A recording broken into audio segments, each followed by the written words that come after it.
Welcome everybody, and thanks for coming. This is Border City Data. My name is Doug Sartori, and today I'm going to be talking to you about making maps with QGIS. I just have a few slides to get through first. I'm not assuming any knowledge on your part, so we're going to cover some basics before we get into the meat of working with QGIS. We are going to be working tutorial style. I'm going to be walking you through the process of making a map a little bit later. So while we're going through the slides, if you're interested in working along and you haven't yet grabbed QGIS, you can get it at qgis.org, and it's cross-platform, available for Windows, Mac, and Linux. So let's start by talking about what GIS is. The acronym stands for Geographic Information System, and there's the definition. I believe that definition comes to us from Wikipedia. It's a computer system that analyzes and displays geographically referenced information. This is a specialized database that contains information about geographic data. And GIS has been around for a long time in the world of technology, but in recent years, it's moved from the realm of specialists with specialist software to something that everybody can access.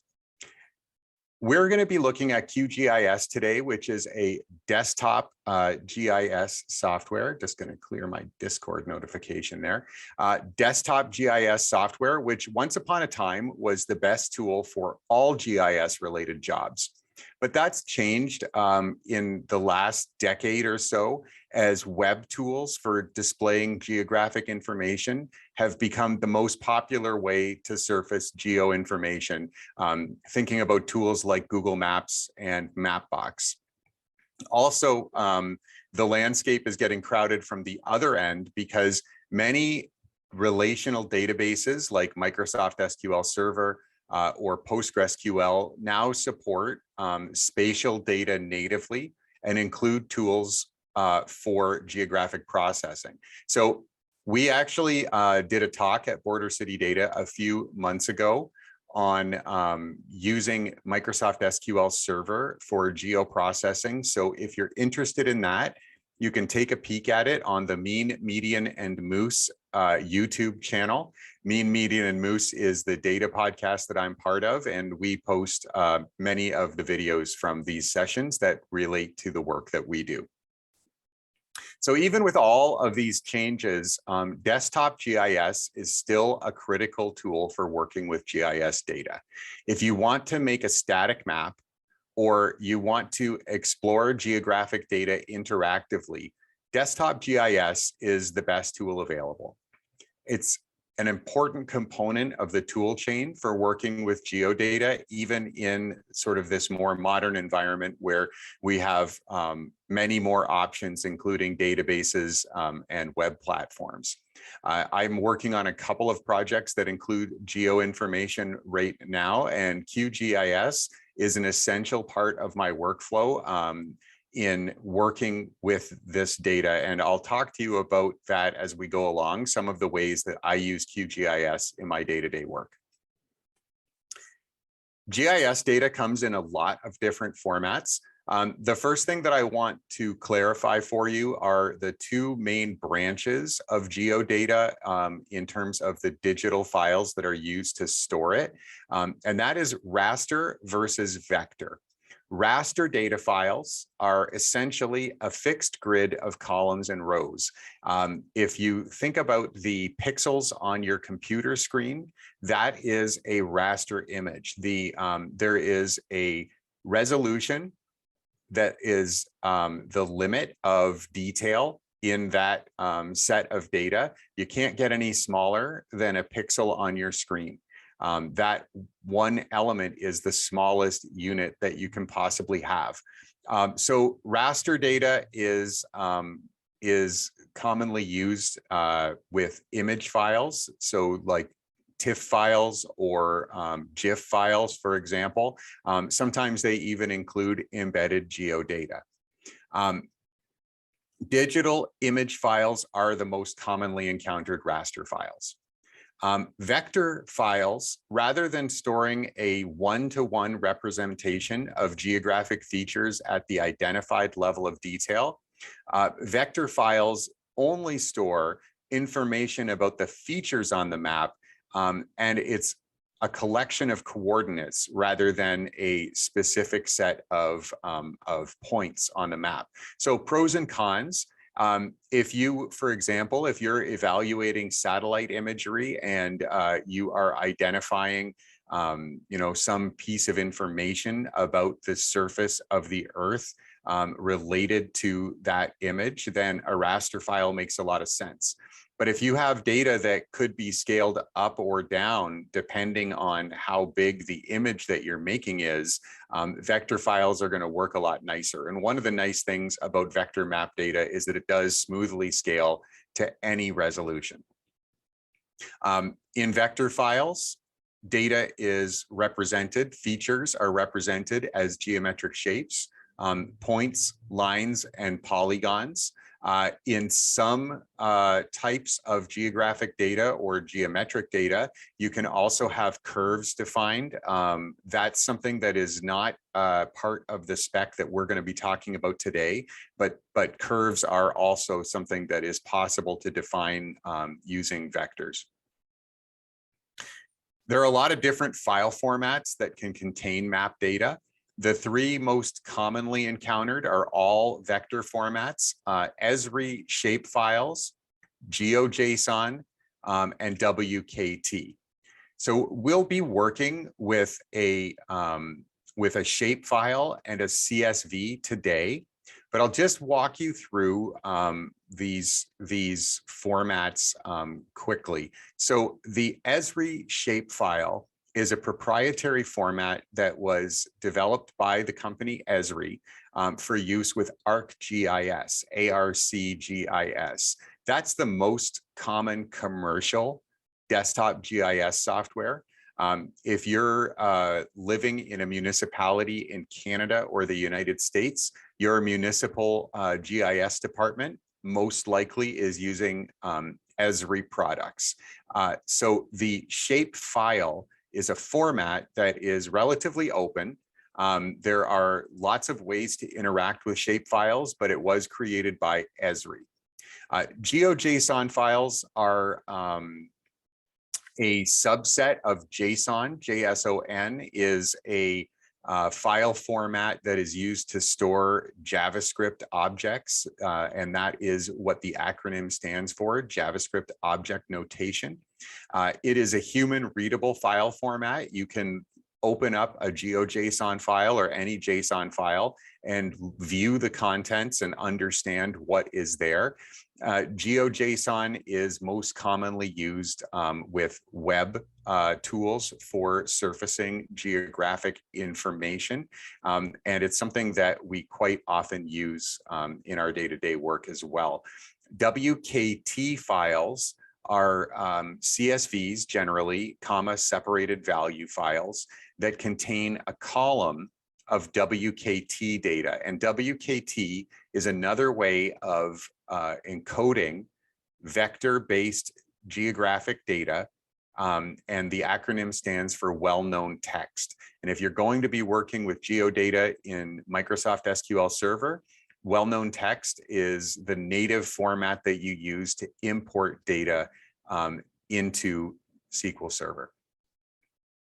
So the shapefile, going back to the Esri format, is actually a folder that contains a collection of related files. There are a whole lot of different file extensions that you'll find, but there are three main ones that are the most important elements and actually mandatory in a shapefile.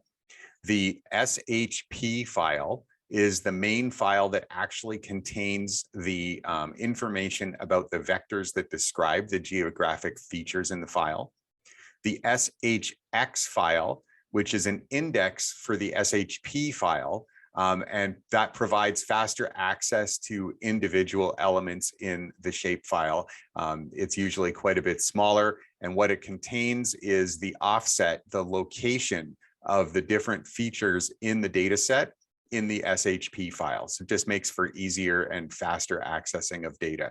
And finally, the DBF file is also mandatory with every shapefile folder. And that is a DBase table that contains information about attributes. So just a quick review of what an attribute is. Every feature in a geographic data file, every feature can have attributes associated with it. So those attributes can be any descriptive elements that help you understand the data. And we'll be looking at the attribute table of a shapefile and actually extending that attribute table using QGIS tonight. So you'll get a chance to take a look at exactly what that looks like. But in general, it is a database table, or if you're familiar with Excel spreadsheets, it looks a lot like a spreadsheet. There is one row for every feature in the data set, and then a set of columns that define information about that feature. Okay, so QGIS itself is a piece of open source software. It's been around for quite some time. It is a free cross-platform and open source desktop GIS tool. It supports viewing, editing, and analysis of geospatial data. It was initially released in 2002, and the most recent version of the software is 3.22. Again, I mentioned at the top of this discussion, but in case you missed it, I know we've had some new folks join the chat. You can grab that data at qgis.org. You can get the application, download it, and install it. It's an excellent tool. I've been using it for a number of years, and it's not the most user-friendly piece of software ever, which is why we're here together tonight, but it is exceptionally powerful. Okay, so you've downloaded QGIS, you've got this great tool. Now, where do you get the data that you want to surface on the map? Where do you find shape files? Well, I have a couple of suggestions for you. Statistics Canada has a huge set of shape files that define the different levels of geographic information or geographic aggregation for census data. So I'm going to drop into the chat right now the URL, because it's just not very convenient to it's just not very convenient for me to read that URL to you. It's a little too messy. But you can find there data at some census specific geographic levels, like the dissemination area or the aggregated dissemination area. But you can also find shape files that are at more meaningful to humans levels of aggregation. And the one we're going to be using tonight is the forward sortation area, the FSA. The FSA, if you're not familiar with that, is the first 3 digits of the postal code. So that makes for a nice and easy to understand way to break down Canadian geography. The Canadian government also maintains an open data website, which I recommend that you check out. Lots of interesting data in shapefile format is available there. And there are also local open data portals all across the country. Your local municipality, if you happen not to be in Windsor with most of us, will have hopefully an open data site. Many of the larger communities in Canada have them, and even some of the more progressive, smaller communities have them. In Windsor, you are looking for opendata.citywindsor.ca, which will take you to the open data portal. One of the things that you need to consider when you're sourcing map data is the coordinate system and map projection that it uses. So these are elements of GIS data that are often confusing for new users. They certainly were confusing for me when I started working with GIS. Coordinate systems are essentially a way to identify a specific location by using numbers to identify the X and Y coordinate in that system of a particular geographic location. We're all familiar with latitude and longitude. That is the most commonly used coordinate system, but it's only one of many ways to reference geographic location. And map projections are needed to represent positions on the spherical Earth on a two-dimensional surface. And the reason why there are so many different projections is that they serve different purposes. Many of you have probably seen the different ways of portraying the map of the Earth in two dimensions and the various distortions that arise from doing that. So there has been a lot of effort made by people involved with GIS to come up with projections that are suited for a particular purpose. For example, in Windsor, Ontario, the local GIS department uses a specific projection that has a high degree of accuracy for the specific sort of vertical slice of the world that Windsor, Ontario happens to be in. So their projection achieves a much higher level of accuracy when you're working within this particular community. You get higher accuracy using that projection than you might using another map projection. Who knows what it does in the rest of the world? And it doesn't matter if you're only making maps in this area. So I just want you to think about projections and coordinate systems as we go along. There will be some opportunities for me to point out to you the, when we're interacting with that particular detail, but just keep it in mind. And if you encounter problems when you're working with GIS data, this has become something I've learned through painful experience. One of the first things that you should do is check to make sure that your assumptions about your coordinate and projection are correct. It's not something you need to be an expert on to make digital maps. I'm no expert on this stuff for sure, but you need to be aware of it, especially if you plan to end up visualizing your data on a web map, because almost universally web maps use latitude and longitude, which makes sense because most websites have very wide geographic range of audience, if not a global audience. And latitude and longitude is, it has a reasonable degree of accuracy all the way around the world. Okay, so we're now going to get into the actual tutorial. I've talked for long enough. Thank you for your patience. And I just want to quickly run down the agenda for what we are going to be working on today. So we're going to load some map data. We're going to add some tabular data in the form of a CSV file to our map. We're going to join those two layers together, the tabular data and the map data. We're going to style the map to show off some of the information that we got from our tabular data. We're going to add streets to our map so that it's a little bit easier to understand what we're looking at. We'll create a print layout so that we can export a PDF file of our map for sharing.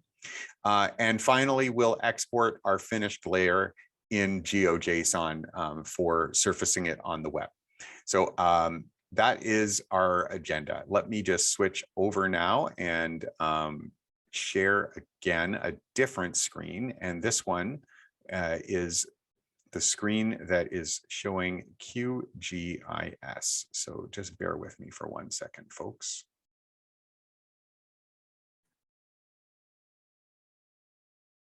Okay, and Brett is in the chat talking about different projections and coordinate systems. So that's interesting. That's not one that I've heard of, but you could fill a book with the projections that I have not heard of. Okay, so let's take a look now at, excuse me, just got to grab something else here. Sorry about that, folks. Just moving some stuff around on my screen. Okay, Let's try that again.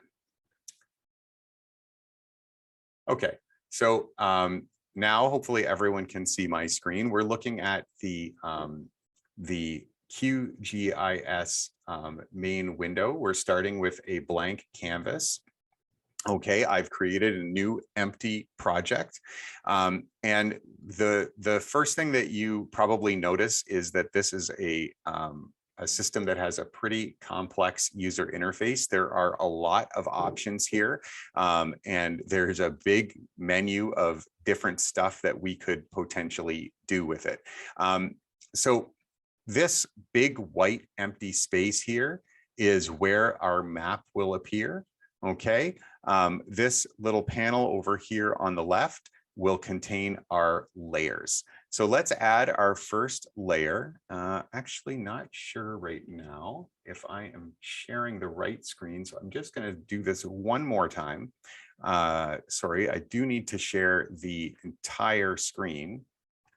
Okay, there, that's better. So that you can see my menu options here at the top. Okay, so let's add a layer. On the layer menu, we jump down to add layer. Okay, and remember we talked about vector versus raster data. We are adding a vector layer. Okay, and we've got a menu here of our vector data set data source manager. And we want to grab FSAs. Okay, this is the folder I downloaded from Statistics Canada with their typically user-friendly naming conventions. And here is the folder. Okay, so there's our shape file, there's our DBF file, and there is our SHX file. Okay, everything we need is here. Double click on the shape file, and we're back now in the data source manager for vectors. There are a number of options here for dealing with different types of shapefile. I have never had to make any kind of adjustment to any of that information, and I hope I never have to. So I click add, okay, and the first thing that happens is the QGIS wants to let me know that it needs to convert this this source data to match my preferences on my QGIS instance. So this looks okay to me, and click OK. Okay, and that should look pretty familiar. Here is a map of Canada broken down into the different forward sortation areas. So I'm going to zoom in just a bit so that we can see a little bit more detail. Okay. So when you add a layer to QGIS, it just picks a random color to color that layer. We'll get into how we can style it in a little bit.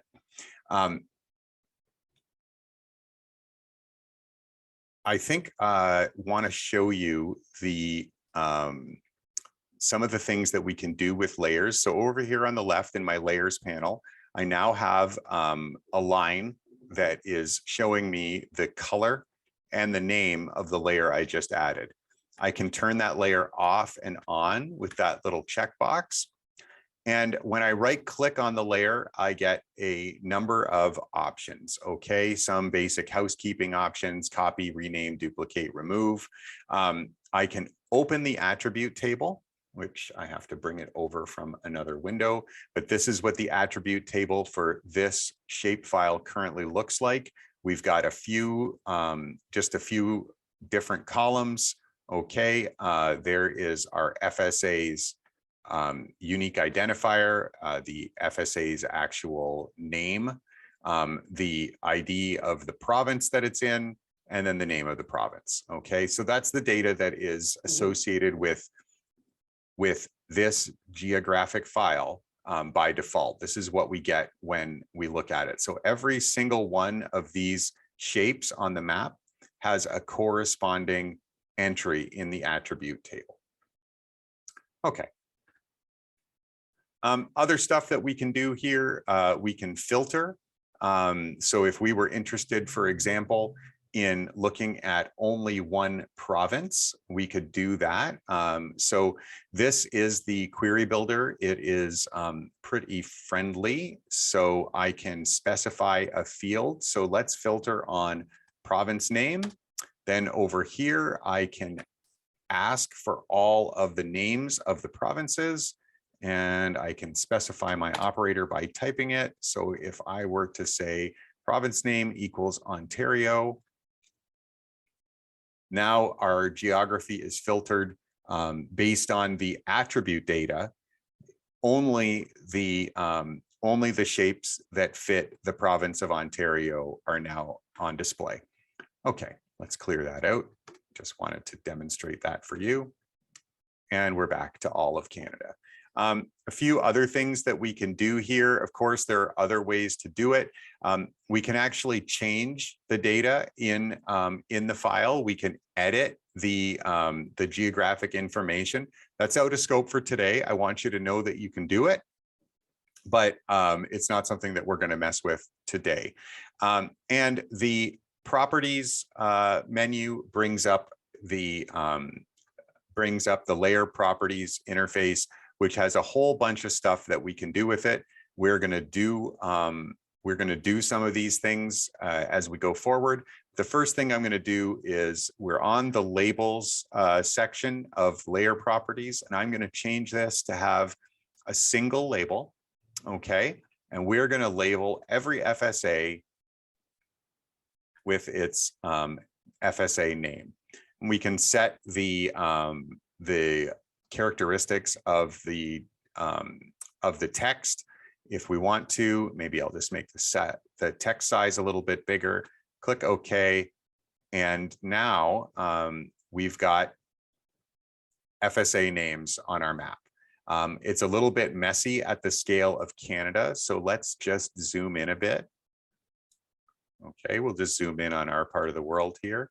Here we go, Southwestern Ontario and Windsor, Essex. So now we have Windsor, Essex, and you can see the, although there are a few oddities with our labeling, NOR is actually labeled outside of this big shape here is NOR, but it's actually labeled inside of N8M. Some small oddities like that, but in general, you can see what we're going for here. Okay. So we've got our FSAs on the map, and now I'm going to add the CSV file that we were talking about. Okay, so what we're going to be looking at today is the distribution of the Canada Emergency Response Benefit, the emergency benefit that was provided to Canadian citizens during the pandemic. The reason that we're looking at this data is that I've built this map before, so I had the data handy, and it's pretty simple. So it is a good tool to demonstrate the things that I want to do with QGIS. So this time we're going to add a layer. Whoops. Sorry about that. We're going to add a layer, and we're going to add a delimited text layer. Okay. So here we go. And there is our CSV file that we want, serb.csv. Double click it. Okay. QGIS suggests a layer name, which is fine. Our file format is good. This table does not contain any geometry. So we are importing a table that doesn't have geometry, only attributes. So that is the correct option. But you can see that there are some other options here, and one is well-known text, the WKT format that I was talking about before. Here at the bottom of our data source manager window, we've got a little preview of what this data looks like. Here we go, the province, the FSA, and the number of unique recipients. So that looks good to me. I'm going to click OK. And now we have another layer, but nothing changed on our map because this layer does not have any geographic information in itself. What it has, though, if I open up the attribute table and you can take a look, what it does have is it has a couple of candidates columns that we could use to join to our shapefile. Our shapefiles attribute table. The province is here identified by an acronym.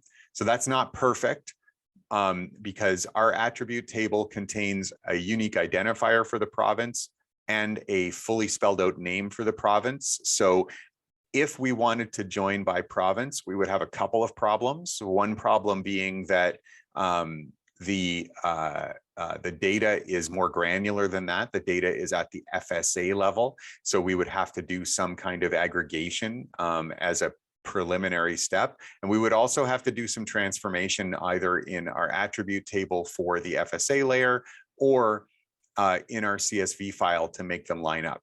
Because just like any database join, the two elements have to be identical in order for the system to be able to join them. But we also have the FSA identified here, and it is identical to our FSA UID column in our FSA layer. So we can join this tabular data to the FSA layer on the FSA column. So let's take a look at what that looks like.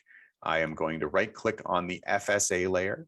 And the reason that we are starting here is that we are adding to this layer's attribute table. So when you are adding data, when you're combining data through joins in QGIS, you want to start the join from the layer whose attribute table you want to extend. And one of our many options here in this properties window is joins. Okay, so currently we have no joins in our layer. So we're going to go down here to this little plus sign, and we're going to add one. Okay, so QGIS suggests which layer we want to join to. In this case, it's pretty easy. It's the only other layer available. You can't join a layer to itself.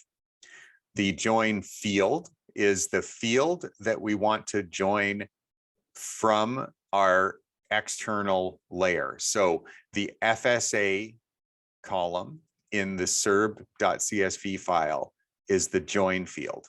And our target field is the field in our own attribute table that we want to use. So in this case, it's CFSA UID. Okay, I click OK. I click OK. Doesn't look like anything's changed, but if I right click on this FSA layer now and open the attribute table, what's happened is we've extended the attribute table. So our join column is not there because we know that the FSA column is identical to our FSA UID column. So QGIS doesn't include that in the attribute table, but all of the other columns in the layer that we're joining come over and are added to this attribute table for our base layer based on the matching of that join column. So now we have the FSA and we have the number of unique SERB recipients in that FSA. Okay, so now that we have these two layers joined together, we can make a data map. We can style this map now based on the data that we have added to its attribute table. So I am going to right click on this layer again, choose properties, and I'm going to choose Symbology. Okay, so when we start out, this layer has one single symbol that is used to fill in the entire layer. Okay, and if you want to, you can change the way that layer looks by changing colors and so forth. There's some fancy stuff like gradient patterns and things that we could use, or we can change the way that we are styling this map in a couple of different ways. So we could use a categorized a categorized symbology. What that means is when you have discrete values, when you have a set of discrete values, you should pick categorized. So for example, if we were making a map identifying the most popular baby name in that geography, there is a discrete set of baby names. There's only so many we could categorize, or favorite day of the week, for example, something like that, where there is a finite number of possibilities. Categorized is the way to go, but the values have to be discrete. So that's not a good candidate for our SERB data, because our SERB data is continuous. It could be any number between 0 and the entire population of that FSA. And there are not clean breaks. So if we used the categorized symbology, we would end up with potentially thousands of categories. So instead, we want to use the graduated symbology. Okay, so that is going to allow us to identify a range of values that will be represented by a specific color on the map. One problem: I click on the down arrow next to my value label. This text field drop-down box identifies which column in the attribute table contains the information that we want to classify and want to style our map with. Unfortunately, according to QGIS, we don't have any attribute columns that can be represented in a graduated way. And the reason for that is that a CSV file by default is imported with every column as a text value. So QGIS thinks that the population count in our attribute table is a word, not a number. So it's got no way to, without a numeric value, QGIS has no way to classify in a graduated way, because there's to QGIS, there are no ranges. So we have to fix our data up. And to do that, we're going to open up the attribute table. Okay. And we are going to turn on editing. Okay. So that we are now able to edit our attribute table. And what we're going to do is we're going to open up the field calculator. Okay. This is a very handy tool. And what this allows us to do is to create an entirely new field based on the data that is already there. So this type of operation is pretty common.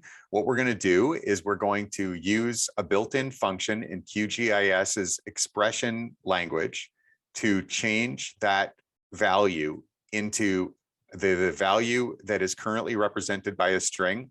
We're just going to turn it into a number. So we'll call this SERB int. Okay. And then we are going to, over here, we have a whole bunch of different things that we can place into our expression. And one of them is fields and values. Okay. And another one is conversions.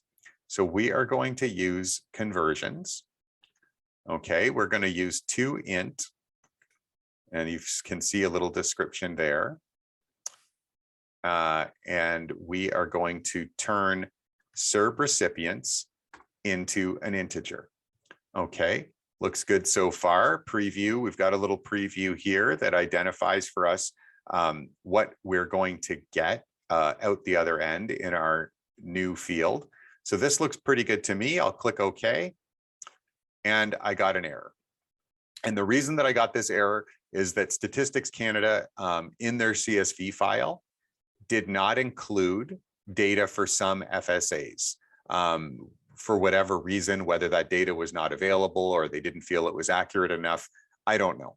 But they put an X in the SERB column rather than rather than leave it blank or put a 0 there or anything like that, so that it's crystal clear to a data consumer that that is not applicable data, which is a perfectly reasonable practice on their part, but it makes our life a little bit more difficult.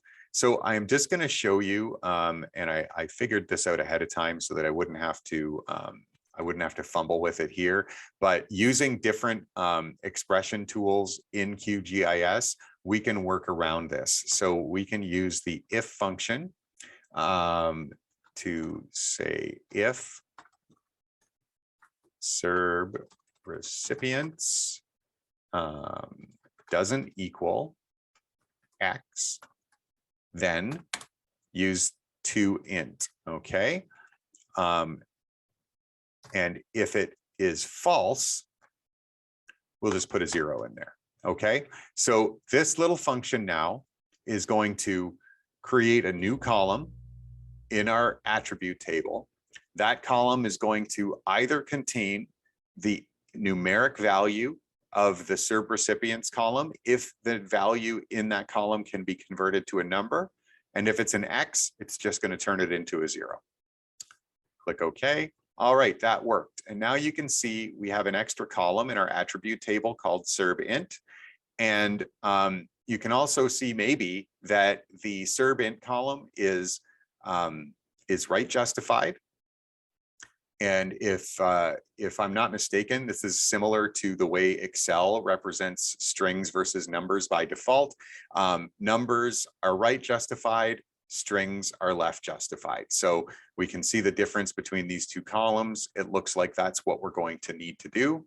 So now I am going to right click on my layer, hit properties, go back to Symbology, graduated, and now I have a column that I can work with, SERBInt, okay? So here I can identify how many classifications I want. So do I want 5 colors on the map? Do I want 10 colors on the map? This is dependent on what your data looks like and what you need. I'm going to put it into 10. And then as you're working there, the classify button will do this as well. QGIS takes the range of values in your attribute table and splits it up, okay? And there are a number of different ways that the values can be split up. So in this case, we have an equal count. So every bucket, every classification has an equal number of attributes in it. So if you want to make sure that all of the different symbols are representing an equal number of elements in your attribute table, that's the way to do it. But it's not always the best way. You can set it as an equal interval so that there is an equal interval between each classification. You can set it on a logarithmic scale instead, so that you can, the higher numbers are, the ranges at the higher end of the scale are much wider than at the lower end of the scale. We can use natural breaks. I actually don't know what Jenks is. Perhaps someone else does and can type it in the chat. Or we can use pretty breaks, which gives us nice, user-friendly, human-readable numbers. So let's stick with equal counts now that I've walked through all those. And the color ramp, the symbol that has been suggested is this sort of white to red range. But we can actually click there and we can get a whole range of different options for color ramps. One that I like to use a lot is red, yellow, green. Depending on how you're classifying your data, you can make a really nice visualization using that sort of range from red, yellow to green. But in this case, we'll stick with reds. I click OK, and the styling on our map has now changed. Now, let's zoom all the way back out. This little button here will zoom the map whoops, sorry, this little button right here will zoom the map out to its full extent. There we go. So there is, once it renders, there is all of Canada color coded by how many unique recipients of SERB were in a particular FSA. Okay, so we have built a data-driven map that shows the information that we want it to. Okay, great. We're just going to do a couple more things. We have a little bit of time left, so I'm going to zoom back in on Windsor, Essex. Okay, and I'm actually going to zoom right in on Windsor. Okay, here we are. And what I want to do now is add streets. Okay, and we're going to add streets from OpenStreetMap. Municipalities will have often a GIS file consisting of street information. In Windsor, you can get the street center lines data, but QGIS through its plugins, which are code that are written by third-party developers that can be used to extend QGIS, and there are many plugins for QGIS that do a lot of different things. But in this case, I've installed the Quick OSM plugin, which gives me a nice little interface so that I can actually just, I can tell the Quick OSM interface what I want to put on the map, and it will go and query OpenStreetMap, get the data, and place it on my map in a couple of different layers. So let's do that. In this case, I want highways. Okay. And I am going to specify Windsor, Ontario. Okay, and I run this query and it's going to chug away for a little while. And then what it's going to do is add 4 separate layers to my map. We only care about one of them, but QGIS Quick OSM plugin gives you a separate layer for the polygons, polylines, lines, and points on your map. In this case, we want are just the streets. So I am going to remove those layers that we don't need. Okay, right click and remove. There we go. And that is a hideous default color that has been chosen for streets. So we are going to change that. Let's just change that to a nice, there we go, a nice gray. Okay. And we are going to label it with the street name. Okay, there you go. So now you can see we've got the streets of Windsor on our map, which makes it a little bit easier to see what we're dealing with. Although I don't like that our FSA labels and our street names are the same color. So we are going to change that, and we're going to use a nice bright gray for our FSA labels. Okay, not the prettiest, but it will work. So now we've got a data-driven map that includes some streets for context. Okay, so we could zoom in so you can see a little bit better what that might look like.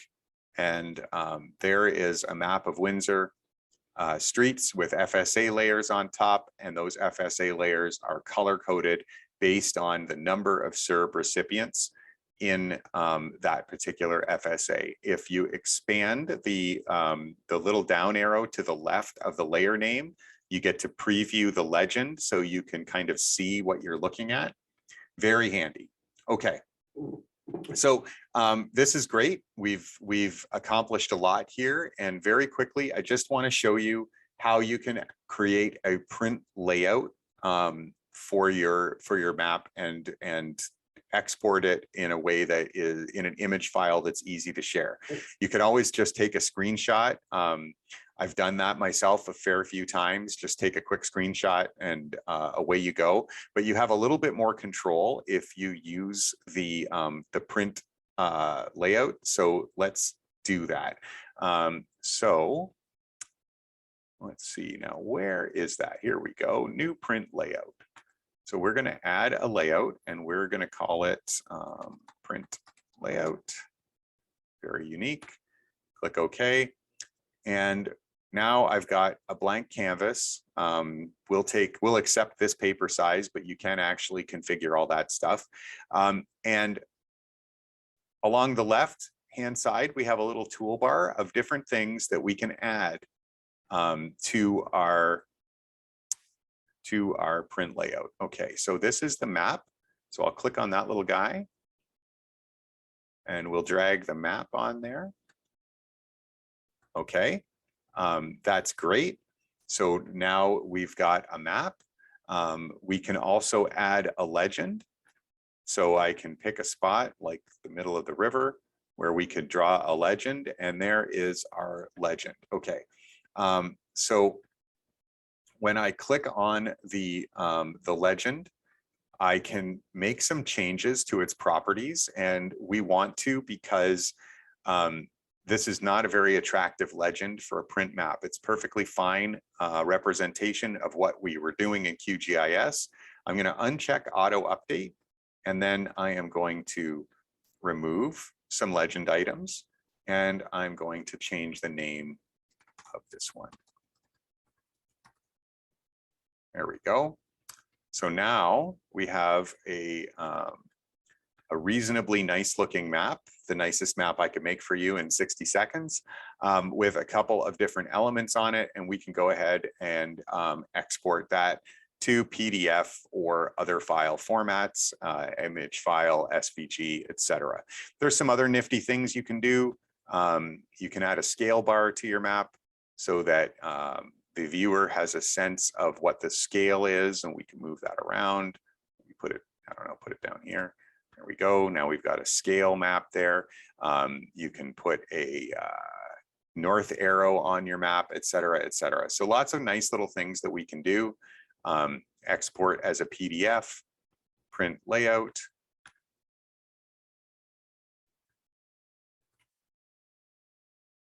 And there we go. And I've saved my print file. So we've done almost everything that I wanted to show you today. One last thing that I want to show you, and that is exporting this layer. So now that we have made the joins to our layer and brought all of the attribute data that we want to have connected to it, we might want to use that in, for example, in a web map. So we can right click on that layer and export, save features as, and then we get this nice little window, save vector layer as, and we can pick from a number of different formats. One of the ways that I use QGIS all the time in my day-to-day work is just using it as a Swiss Army knife for manipulating and moving map data from one format to another. There's automated tools that you can use to do that, and command line tools and so forth, but it's really handy to be able to see what you're doing and interact with the map as well. So I find it really valuable. And GeoJSON is one of our options, so we will select it. We'll call this serb.geojson. Okay. We want to change remember we talked about the coordinate system. So if I just clicked OK here, I would get a GeoJSON file with the Statistics Canada coordinate system on it. Not very useful if you want to bring that into Google Maps or use Mapbox or something to surface it. So I'll change to WGS 84, which is the latitude and longitude system that we are familiar with. I'll change that.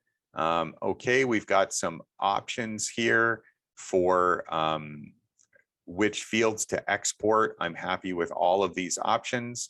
We can choose whether or not we will add the saved file to the map or not. I'm going to say no. Click OK. And okay. I think I must have been saving in a bad location on my hard drive. Sorry about that, folks, but we're not going to walk through all that again, because it generally will work if you are more careful about where you're saving your data and save it to an actual file location that exists. So that is the demonstration. I think that we have achieved everything that was on our list.